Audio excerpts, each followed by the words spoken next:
versículo 3. Então Israel era santidade para o Senhor, e as primícias da sua novidade, todos os que o devoravam eram tidos por culpados, o mal vinha sobre eles, diz o Senhor. Até aí apenas.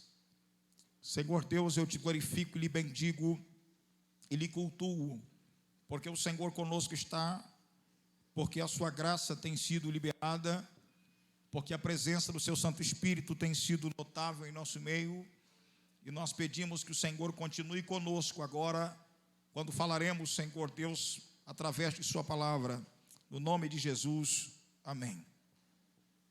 Amados do Senhor, quero a partir desse texto trazer uma fala num dos poemas mais lindos da Bíblia Sagrada, contidos aqui no livro de Jeremias, no seu capítulo 2, uma profecia que vem em forma de poema para o povo, trazendo exatamente aquilo que é uma fala romântica de Deus, no sentido de chamar a atenção do povo. Diferentemente de todas as demais profecias, de tantos outros profetas também, Jeremias nesse momento vai ser agora um canal de Deus, como que atraindo a atenção do povo de volta para ele. As estratégias de Deus para trazer agora o povo de volta para si, sempre foram estratégias, sempre são estratégias variadas, porque Deus, como nós temos ouvido ao longo das ministrações feitas aqui, Deus, Ele é aquele que não abre mão de nós, Ele não abre mão daquilo que Ele fez da sua criação, e nesse entendimento nós entendemos que Deus é exatamente aquele que Ele vai usar de estratégias variadas para consumar aquilo que é o seu projeto, para levar adiante aquilo que é a sua intenção, o seu objetivo. Como diz a sua palavra pelo profeta Isaías, dizendo que os pensamentos de Deus não podem ser impedidos, que os seus planos não podem ser frustrados. O Senhor sempre vai concluir aquilo que inicia, ainda que às vezes pareça um tanto quanto complexo na nossa visão, Deus sempre está no controle. E nós precisamos nos manter debaixo da firmeza desta afirmação.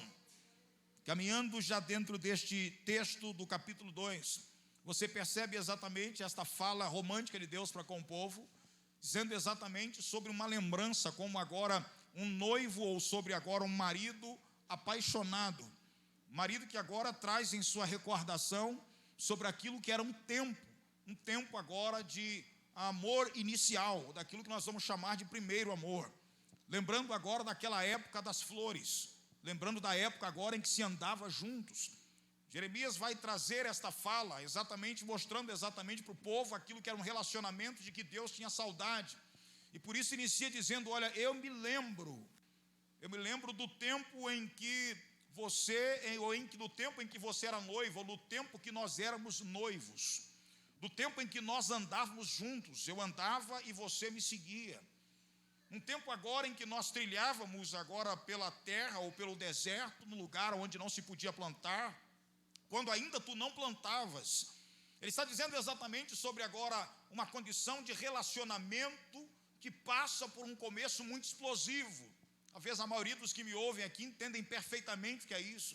O início de um relacionamento, o começo agora de um relacionamento que a paixão está no seu ápice, quando a condição agora que infelizmente para muitos relacionamentos, para muitos casais, fica apenas no início. E então agora pense aquele que já passou por isso, pela condição inicial, e que hoje já não se tem isso. E então pensa, há um tempo atrás, ou há anos atrás, quando nos conhecemos, nós tínhamos relacionamento mais íntimo. Nós tínhamos agora uma condição de trocar mensagens, uma condição agora de enviar cartas, hoje é diferente, né? Mas tinha uma condição agora de enviar flores, de fazer surpresas nas datas específicas. Deus está exatamente pegando aquilo que era algo compreendido por todos, era algo compreendido pelo seu povo. A partir daí, Ele está dizendo sobre uma condição agora, nos lugares, das experiências que eles tiveram. Ele está dizendo, olha, eu andei com você pelo deserto, eu passei com você pelo deserto, no lugar quando você ainda não plantava. Nesse sentido, ele está dizendo exatamente sobre uma condição de pura e total dependência de que Israel tinha de Deus.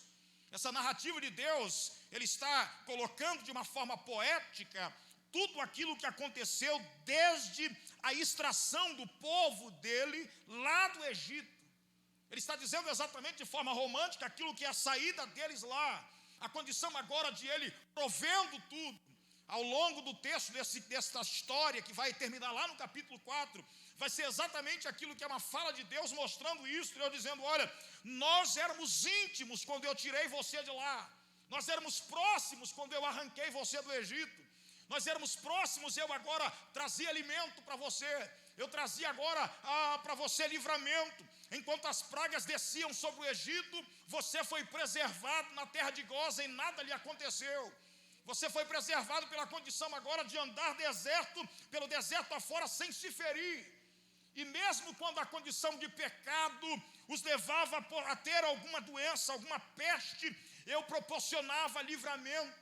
Deus agora está dizendo para eles sobre todo o carinho que ele sempre teve com eles, por todo o carinho que ele demonstrou através agora da coluna de fogo, através da nuvem, através agora das codornizes que vieram da direção do mar, para substituir a dieta deles.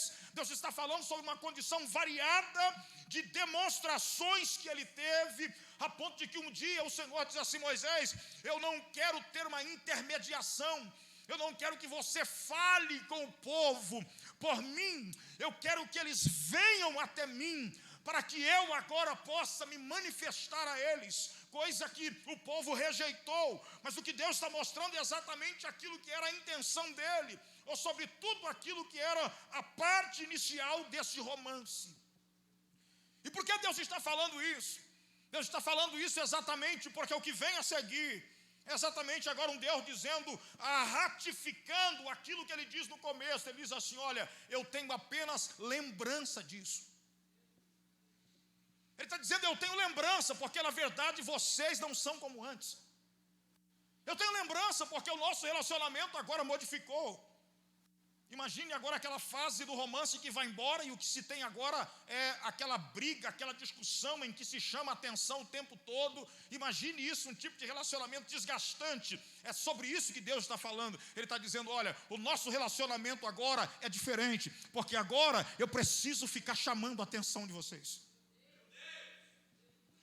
Ele está dizendo: o nosso relacionamento chegou agora num nível em que não existe mais agora esse amor, essa troca de carinhos, de afeto, porque eu preciso estar corrigindo vocês.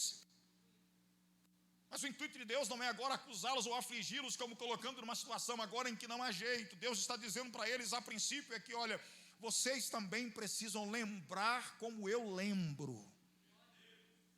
Vocês precisam sentir falta como eu também sinto. Vocês precisam agora ter a necessidade que eu tenho de vocês me adorando. Vocês também precisam ter a necessidade de me adorar e de entender que eu estou recebendo a vossa adoração. Deus está colocando agora esse relacionamento no nível em que Ele está dizendo: olha, eu preciso que vocês agora sintam esta carência de mim, que vocês de novo tenham a necessidade de me seguir.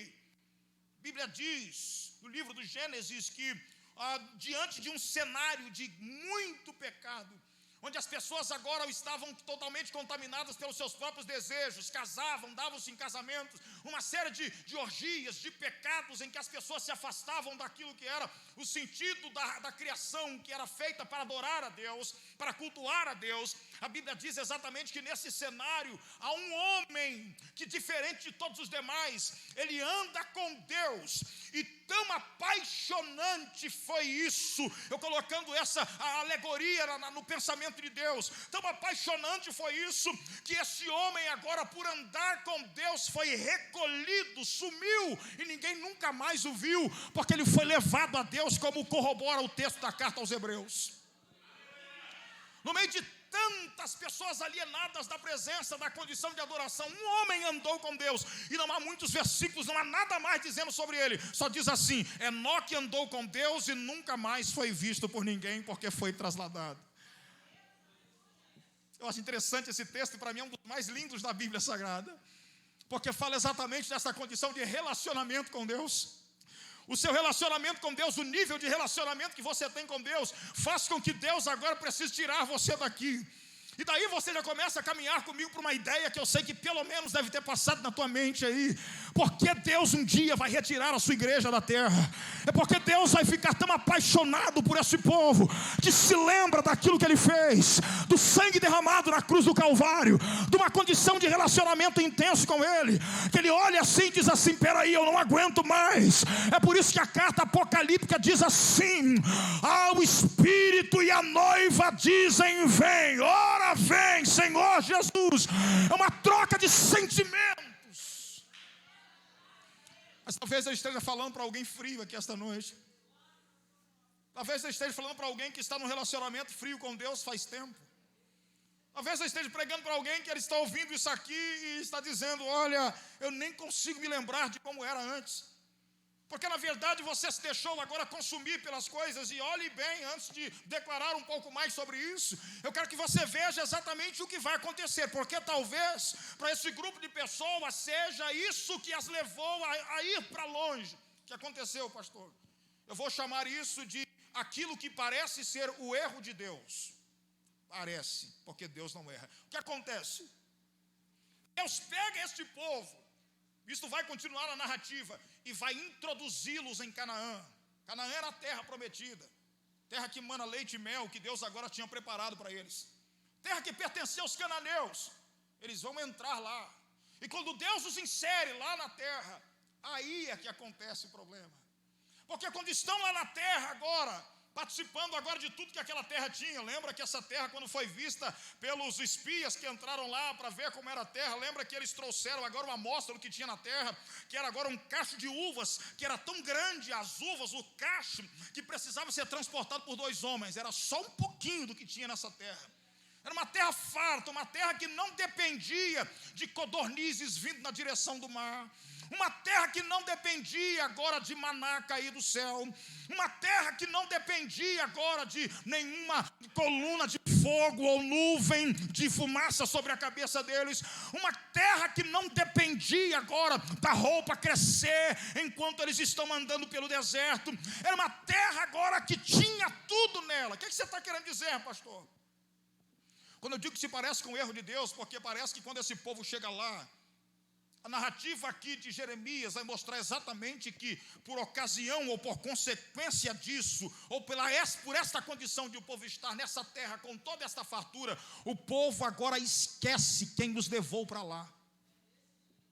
O povo esquece quem os introduziu lá, esquecendo quem os levou para lá. Sabe o que acontece? Eles começam agora a adorar os deuses dos povos que tinham naquela terra. Eles começam a adorar os deuses dos cananeus. Eles começam agora a aderir aos costumes dos cananeus. Eles começam agora a se prostituir, como é a linguagem do texto bíblico. Eles começam a se prostituir com outros deuses. Adoram a Baal no altar que foi feito para adoração a Deus. Começam a adorar agora outros deuses. Começam a adorar a Seráfia, começam a adorar a Xerá. Agora, quando você vê ao longo da Bíblia Sagrada, no Antigo Testamento, várias vezes em que o Senhor está dizendo: olha, vocês se prostituem nas árvores ou debaixo delas. Eu quero que você entenda exatamente o que está acontecendo aqui. Deus está dizendo: olha, você está me traindo com a Xerá. A Xerá era um deus agora que eram troncos que eram colocados, árvores, a tradução agora de árvores, porque na verdade eram deuses colocados em troncos. E por isso agora, como existiam troncos em vários lugares, estas pessoas não podiam ver um tronco, que se achegavam a ele e adoravam a Xerá.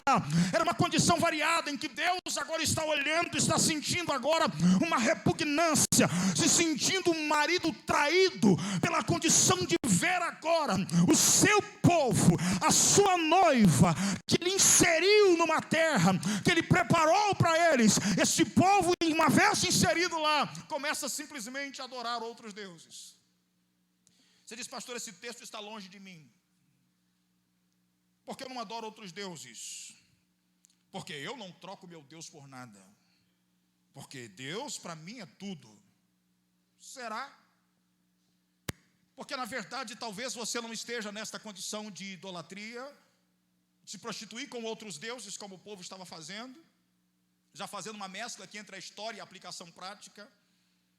Mas você entende exatamente que a condição de, quando eu estou no lugar onde o Senhor me leva, que é a minha condição de tranquilidade, quando eu chego ao lugar onde o Senhor colocou agora, dizendo, olha, a minha promessa está se cumprindo, e você chega lá, é o momento em que agora nós começamos a simplesmente levar o nosso relacionamento com Deus naquela condição de procrastinar, a condição agora em que eu digo, depois eu oro, depois eu faço, depois eu adoro, depois eu canto, depois eu vou à igreja, e a gente começa a viver nessa condição. É exatamente isso que aconteceu lá. Você começa a deixar exatamente que esse relacionamento perca, diferente daquilo que você fazia quando você agora precisava de uma providência. Vida no deserto é difícil, sol quente, escassez de alimento, uma condição que você precisa andar muito, mas só que Deus estava lá com eles, dizendo, olha, deixa comigo, tem sombra aqui, tem água fresca, água amarga, mas eu faço ficar boa, eu ando com você, eu multiplico aquilo que você tem pouco. Deus agora está com eles, mas quando estão na terra onde tem muito, ele diz, Deus, eu não preciso de você. Está vendo como é que muda? Deus agora só assiste eles. Deus assiste esse povo que está vivendo exatamente essa irregularidade. Eu quero interromper isso aqui e dizer para você, já num apelo, ei, não troque Deus por aquilo que Deus fez. Pastor, não entendi, deixa eu te explicar para você. As pessoas agora, quando começam a trocar Deus por aquilo que Deus fez, é porque, como diz a carta de Paulo aos Romanos no capítulo 1, eles agora começam a amar mais as coisas criadas do que quem criou elas. É uma condição agora que está completamente voltada, e isso sim é prático, é uma coisa real na nossa vida, que se não prestarmos atenção, nós começamos a estar tão preocupados conosco, com a gente mesmo, e começamos a estar tão preocupados agora com aquilo que são nossas buscas, nossos projetos, nossos sonhos, os nossos ideais. Começamos a olhar agora, e peraí, aquele povo ali, ou fulano, ou beltrano, ele agora tem uma situação, peraí, eu vou pela linha dele, eu vou pelo pensamento dele, mas você precisa voltar ao princípio e dar uma olhada no princípio lá do Salmo, no primeiro Salmo, que ele vai dizer para você uma coisa sobre isso. Ele vai dizer assim, olha, bem-aventurada é a pessoa, o ser humano, que não anda segundo o conselho dos ímpios. Está dizendo, não escute eles, não se assenta na roda dos escarnecedores, nem é achado no caminho deles, antes tem o seu prazer na lei do Senhor, e nela medita de dia e de noite. Está entendendo isso?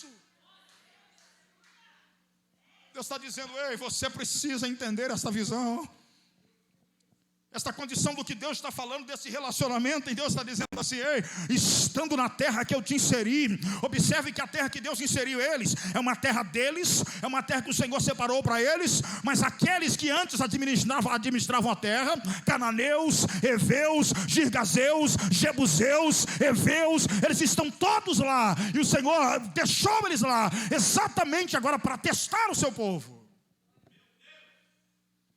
Quando o povo chega lá, o povo começa agora a ouvi-los. O povo começa a entrar na linha deles. Deixa eu delimitar isso aqui um pouquinho para você. Deus te colocou lá onde você está para você influenciar, não para você ser influenciado. Deus te colocou lá na escola onde você estuda, na faculdade que você está, no bairro onde você mora, na comunidade que você faz parte, no grupo que você faz parte. Deus está dizendo, eu te coloquei lá para você influenciar, não para ser influenciado por eles. Não prostitua a tua fé. Não prostitua a sua relação com Deus. Não se deixe levar pela condição agora de prevaricar-se como este povo fez. E por isso agora está despertando em Deus esse sentimento agora de saudade, de lembrança, de memória, dizendo, olha, eu me lembro de como era. Será que eu prego para alguém aqui esta noite que está ouvindo isso aqui e está entendendo porque está dizendo, peraí, a minha memória também agora ela se acende, porque eu começo a me lembrar agora de como era o meu relacionamento com Deus, de como era o meu relacionamento com Cristo. Tantos anos ou tantas coisas aconteceram depois disso. E de repente, enquanto eu prego aqui, você nem consegue despertar isso, porque talvez eu vou perdoar você, porque de repente é alguém que nem memória tem, porque nunca viveu esse relacionamento com Deus. Porque memória trata-se de algo que eu já vivi. Memória trata-se de algo que eu já tive a condição de vivenciar. O que você está falando, pastor? Eu estou falando que às vezes existe um grupo de pessoas também que esta palavra ela bate diferente, porque ela está dizendo, olha, você precisa viver um relacionamento com Deus. Você precisa viver um relacionamento com Cristo, de fato. Eu aprendi que quando você ouve falar de Deus, isso não faz nem por um segundo, por uma fração de segundos, você parar aquilo que está fazendo para você prestar atenção, é porque o seu relacionamento com Cristo já não está lá essas coisas. Você ouve uma canção, você está vendo TV, e acontece uma fala, alguma coisa que pelo menos aponta para Deus, que dá uma direção agora, fala de Cristo, você já para e escuta, e você, opa, peraí. Porque o seu relacionamento com Deus, pense você é apaixonado, você não pode ouvir o nome do sujeito, ou da menina, que você já fica ali, opa, está entendendo isso? Ah não, você nunca sentiu isso, ok. Porque Deus está falando desse tipo de relacionamento. Deus está falando desse tipo de contato. Quando as pessoas estão agora ouvindo falar da cruz, falar de arrebatamento da igreja, falar agora das promessas do Senhor e não mexe com elas, tem um defeito. E não é um defeito de fabricação, é voltado à condição agora dos lugares em que ele entrou. E observe que eu estou dizendo de um lugar agora que o povo entrou, e é um lugar da promessa. É o lugar que Deus preparou para eles, não é um lugar, não é o terreno do inimigo, não estão entrando lá no meio, não é nada disso, não é Sodoma e Gomorra. Eles estão agora em Canaã, e Deus está dizendo, olha, o lugar de bênção pode se tornar maldição, se você se esquecer de quem te levou para lá. A tua conquista pode ser a sua derrota, se você se esquecer de quem te levou para aí, e para que Deus te conduziu até aí. Essa mensagem é um chamado ao arrependimento, é um chamado à entrega, é um chamado a se voltar para Deus, dizer, Deus, vem, como era antes, Senhor, como nós tínhamos aquele relacionamento antigo, porque eu quero voltar de novo a viver isso. Eu quero de novo voltar a viver, até a sentir essa sensação. Há uma grande frustração que eu carrego comigo, às vezes eu comento, eu falo até com meu filho, está lá em cima na sala, às vezes conversando com ele, e meu filho sempre foi difícil de comer as coisas, né? Bem, um paladar bem complicado, eu não gosto disso, não gosto daquilo outro.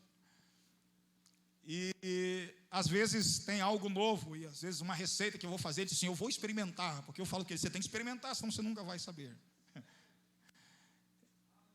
Ele experimenta e às vezes ele gosta daquilo, e cada vez que ele gosta de algo, depois ele sempre conta, eu aprendi a gostar disso com meu pai. E aí eu digo para ele o seguinte, eu carrego uma frustração comigo, porque na verdade tem muitas coisas que eu desejava comer. Eu não tinha condição de comer, meus pais não tinham condição de providenciar isso, de prover isso. Então tinha coisas que eu queria comer e não podia.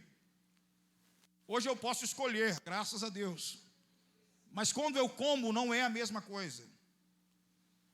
Porque gostar de algo tem a ver com a sensação, e a sensação não é paladar. Tem a ver com o momento. Tem a ver com o contexto de você comer agora. E eu digo assim, olha, eu nunca vou sentir, tem uma coisa, eu vou fazer propaganda aqui, tem um iogurtezinho da NET, como eu como isso hoje. Mas eu digo para vocês uma coisa, nunca vou ter a sensação que eu gostaria de ter, porque não comi lá atrás. Sabe o que eu estou falando para você?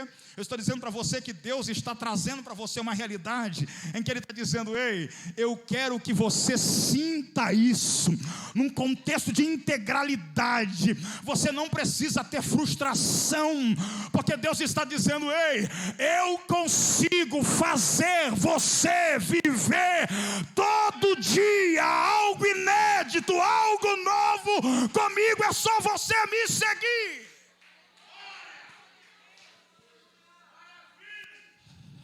Aleluia.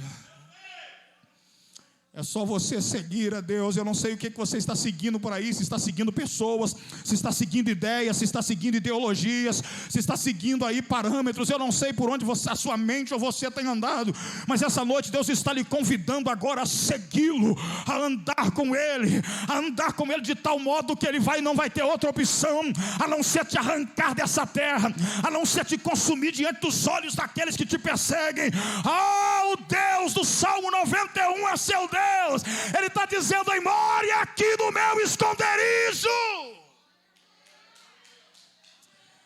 Deus está lhe chamando a isso.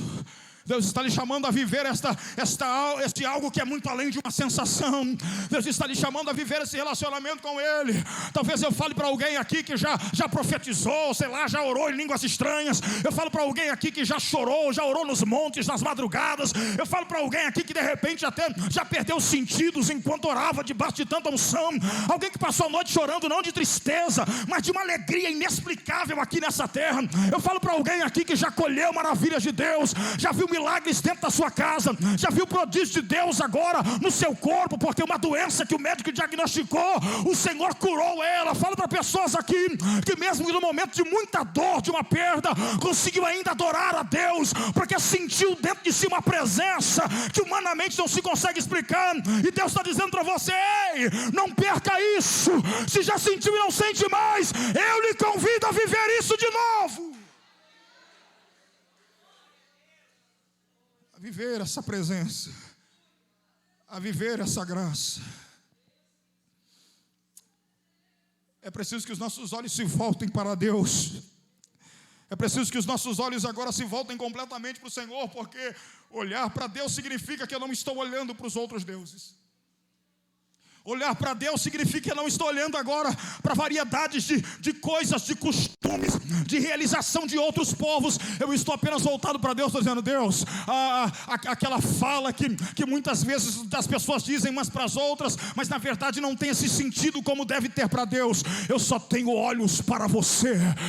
O meu coração só bate por você. Deus está dizendo: ei, eu estou precisando ouvir isso, porque minha noiva faz tempo que não se declara para mim. Deus está dizendo para você que não seja preciso eu te levar para o deserto outra vez. Que não seja preciso voltar para o deserto. Sei que há pessoas aqui em que infelizmente essa palavra ela não mexe com você. Ou talvez mexa, mas não vai levar a você uma mudança. E aí Deus mesmo com o coração pesado, Ele está dizendo: eu vou ter que levá-lo ou levá-la para o deserto. Porque Deus vai insistir com você. Ele vai te conduzir para o aperto, para a dificuldade. Não por punição, não por raiva, não, por amor. Porque Ele está dizendo: deixa eu te levar. Osés profetizou isso, não foi? Deixa eu te levo ao deserto para falar com você, para que você me conheça. O Senhor está lhe chamando a esta consideração, este momento. Eu não sei, essa terra que você está, quais são as variedades de coisas que estão sendo apresentadas a você. Quais são as ideias novas que estão chegando para você. Eu não estou falando contra o novo, mas estou dizendo para você que qualquer coisa que te afaste de Deus é um problema. Qualquer coisa que coloque Deus numa balança, você precisa imediatamente entender que o problema não é com a oferta, o problema é com você. O problema não é com aquilo que foi colocado diante dos teus olhos, o problema é com você. Deus está lhe chamando agora a um relacionamento em que você não pensa duas vezes. Tudo aquilo que vem, esses dias nós conversando com o irmão, e eu já vivi essa experiência algumas vezes, mas aqui ainda não tínhamos vivido isso. E de repente ele traz para nós uma fala que eu fiquei muito feliz, muito alegre, porque na verdade eu entendo perfeitamente sobre isso. Ele diz exatamente sobre uma condição de trabalho em que ele trabalha todos os dias, tem uma condição agora de trabalho em que esse trabalho agora ele precisa estar lá e às vezes o horário é puxado porque ele chega e descarrega e tem que carregar para ir no dia seguinte. E esse irmão agora diz assim: olha, eu não estou fazendo mais isso, porque estas coisas agora estão me afastando de Deus, essas coisas me deixam agora longe da presença de Deus. Ele está aqui, eu não vou falar o nome dele para não deixá-lo sem graça, mas ele sabe que estou falando dele. E quando acontece exatamente isso, agora ele entrou num relacionamento com Deus, e ele diz assim: olha, para mim não está faltando. No último dia que agora tivemos a condição de conversar, um testemunho, ele agora testemunhou sobre aquilo que recebeu, que era pouco diante daquilo que tinha que pagar, e ficou preocupado com isso, mas ele diz exatamente que o Senhor foi lá e de repente usou agora o moço que é superior a ele, e disse assim: olha, eu vou pagar tudo isso e depois a gente vê. Eu estou dizendo para você uma coisa: quando você entende o que é adorar a Deus em Canaã, você entende que o Deus que estava com você no deserto é o mesmo. Ele está dizendo: descansa em mim aqui, descansa em mim na terra da promessa também. Você só vai sentir essa intensidade de Deus se você se entregar a ela.